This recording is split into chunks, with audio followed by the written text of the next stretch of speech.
Rahul Raju, great to have you with us, mate. We haven't seen you in action in a while. COVID-19 has made things pretty tough for everybody around the world competing, but finally you're back. You're going to be taking on Amir Khan in Singapore at Reign of Dynasties. How pleased are you to finally have this book? This is a fight we've talked about for a long time now. It's finally happening. Hi, Andrew. Nice to meet you, man. Actually, yes. So because of the COVID, everything was put down for a while. So finally we are back. So, and I'm so happy and I'm so grateful to have this opportunity. So even though the economy still is not fully open, but I'm very grateful, man. And especially this fight, the fight with Amir Khan. So I can't wait for that. It's the preparation, everything went great, and it's just one more week, man. So I just can't wait, and I'm so grateful for the opportunity. How do you feel about this matchup in terms of he's obviously Singaporean, he's kind of the hometown fighter here, but we're speaking to you right now out of Juggernaut Fight Club. You've trained in Singapore for years. You're from India, the Kerala Crusher, but kind of Singapore is the second home for you, right? Your adopted home, and a lot of people in Singapore are going to be rooting for you. So how does that feel to be kind of not the home fighter, but actually a little bit the home fighter as well? Yeah. Actually, I didn't felt anything until now. I didn't felt anything bad or anything extra or anything like that. So I felt cool, you know. So yes, I'm fighting the homeboy, and you know, Singapore is my home too. So, and I know I'm here for like 10 years.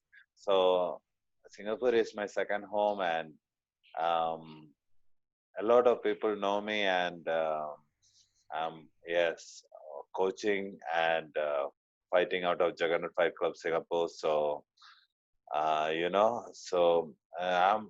pretty normal, and I don't have any pressure or anything like that. Yeah, man.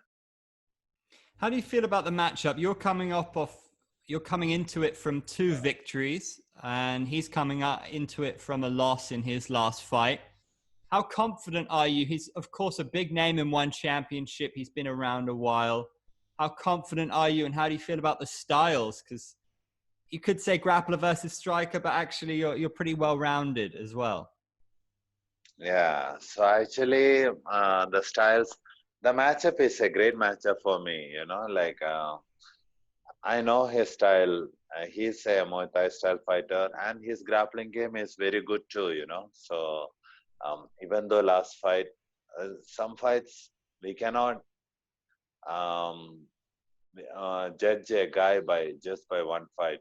So that's it. Just happened that way. My first fight, I got knocked out pretty bad. So it's all doesn't mean I'm not a good striker. No, man. It's like, so we both are very well-rounded fighters. So I took him very seriously, but I'm 100% sure that I am a better version. So I have the skills to put him down. So I just can't wait to show how developed my skills are. And this fight is, it's a well-rounded guy with better striking, him, and a well-rounded guy with better grappling, me. So it will be against we both.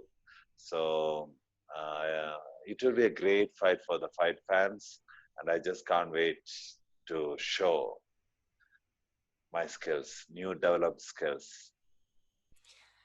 You mentioned it was a tough start for you in one championship, that first ever fight, a quick knockout against Shannon Wirachai. And then, it was a tough time for you against Gary Tonin and Ario Benario, a few losses to start your one career. But the interesting thing was when I spoke to you back then, your belief never wavered. You always were convinced that you were going to be able to show what you could do. And then after that, you went on 2 wins. And that's where you find yourself now, 2 victories. So is the mentality any different, whether you're coming in off losses, whether you're coming in off wins? Are you always the same, always full of that self-belief? Or are you feeling better than ever now that you come into this on 2 victories? I definitely feeling great after the two victories. Even though I had huge self-belief from the beginning. Okay, I knew nobody is working as hard as me. So I'm the most hardworking guy, and I work, and I had a great team, and I work every day. So I knew it's just a matter of time.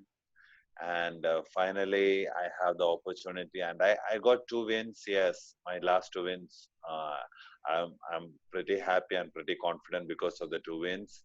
And even though I lost against Gary Tonnen and Honorio Benario, uh, that losses put a little bit of even though it was a loss is a loss, but still, it was a hard fought loss, both of the fights. So I knew it was just a matter of time, and I would come back. I would be like, man, this is so. Finally, I had two wins, and this is the big opportunity for me, and I just can't wait. And yes, man, from the beginning, I had this strong self belief. Uh, s- uh, Something like this is what I supposed to do. Even though I had another career and also everything. So I sacrificed a lot for this, and still working hard, struggling. So I know it was just a matter of time. Is there a special feeling around India now and MMA in India? Because, people like Aryan Bular, who's supposed to fight for the heavyweight title. We got Ritu Pogat, who's a real superstar in the making. And then yourself, I saw that one Indian MMA outlet voted for you as Indian Fighter of the Year, which was great to see. Is there a special feeling right now coming from India towards you and towards those other guys? Honestly, the MMA scene in India is growing pretty good now. So it was, uh, the last few years, the growth of the Indian MMA, it was not there yet, but now I am very happy to see the good growth, and I'm very happy to see the athletes, that is Ritu Fogart, who is a superstar, who she just a matter of time for her to be same level as Angela Lee and all. So I believe that. So she have that kind of talent, and she's a people's superstar. So she's from the Dangal family, the Dangal movie and all. And the Buller is fighting for the title. So even though he is from Canada, he representing India well. So I'm very happy for that. So so I believe in couple of years, India will produce some good champions, and definitely I will be one part of that too. So um, I'm happy for the state, to see the growth of Indian MMA scene now. I'm going to ask you that classic question to finish off with, which I imagine is always tough to answer for a fighter. How do you see it going? Do you think it's going to be an early finish? Do you think it's going to go the distance? I think this must be actually quite hard to answer. But if you have a prediction for how the fight's going to go, what do you think? Do you think it's going to go the distance? Does it matter to you how you get this win? Actually, I want to go the fight for distance, and I want to get a decision victory, but 100% I know second round I will finish him. First round, by the end of first round or second round, I'll finish him by a submission. So that going to happen. It's not going to change. But I would like to fight for a 3-round war against him, for the fans. But it's not going to happen. So 100%, it will be a finish by the end of first round or second round for sure. A lot to look forward to, mate. It's really great to have you back. Great to have one back in Singapore, man. All the best. Thank you, Anshu. It was a pleasure to talk to you. Thank you.